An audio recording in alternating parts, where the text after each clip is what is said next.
My name is Rachel Ostrow, and I am primarily a painter, but I also do quite a lot of printmaking, and I'm interested in movement and all sorts of other types of art forms. I make sculpture for Halloween every year. I make costumes, but I'm primarily a painter. And if you asked me what I was most interested in my artwork doing on a very, very base level, it's just inspiring the imagination of the viewer.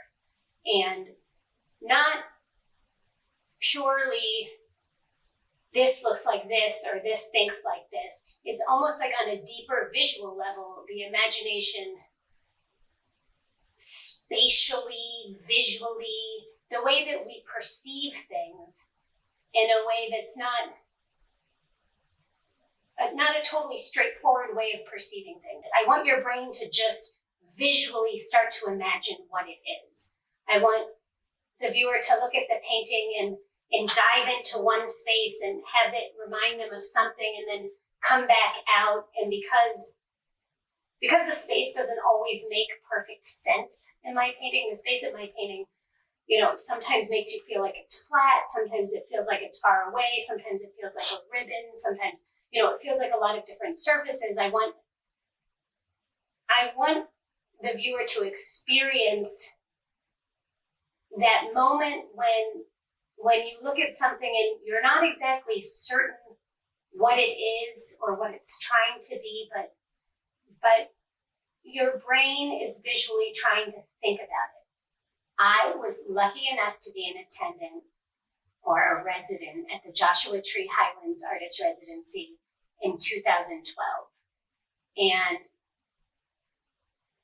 anyone who is not affected by a month in that desert is, has to be crazy or completely insensitive, because it is just an amazing place to be and to breathe and to exist and to make art. And coming from New York City, which I love for a million different reasons, going to the desert is just kind of like opening up space in your soul and your breath and your mind. It's just like, it's so much space. And on top of it, I know it was super hot, but, and super dry, but the vastness of the landscape. I was lucky enough to stay with the Riemann, Steve and Ruth Riemann. I think of art as two of the, luckiest people that I've gotten to meet in my entire life.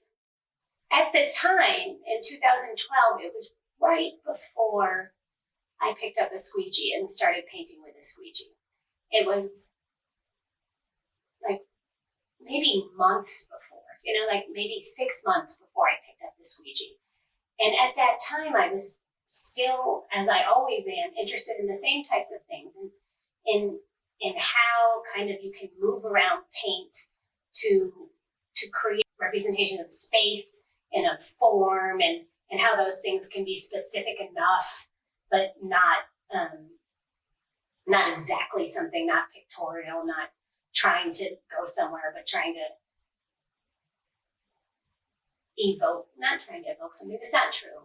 None of this is 100% true. It's more just about me playing around with the paint as much as I can until something happens, until it starts to look like something real. I always think that I'm collaborating with nature, and I like to think about that in terms of my work, that my work is a perfect balance between intention and chance, in the sense that I'm moving things and making these forms, but what's actually happening is the paint is mixing with itself in a way due to its natural characteristics, due to the way the paint mixes or different colors mix. And those tiny interactions are naturally happen. And I'm kind of just doing the big stroke, or I'm coaxing them around, but then the two things are playing together. So I'm playing with the natural reactions, and then at some point it congeals into looking like something. And that thing that it ends up looking like resembles nature, but it also resembles the movement and the drawing that I had myself made. So it's like control versus not control, but it's also order versus chaos. It's me trying to make something while still highlighting the things that are going to naturally be happening because of the way things interact with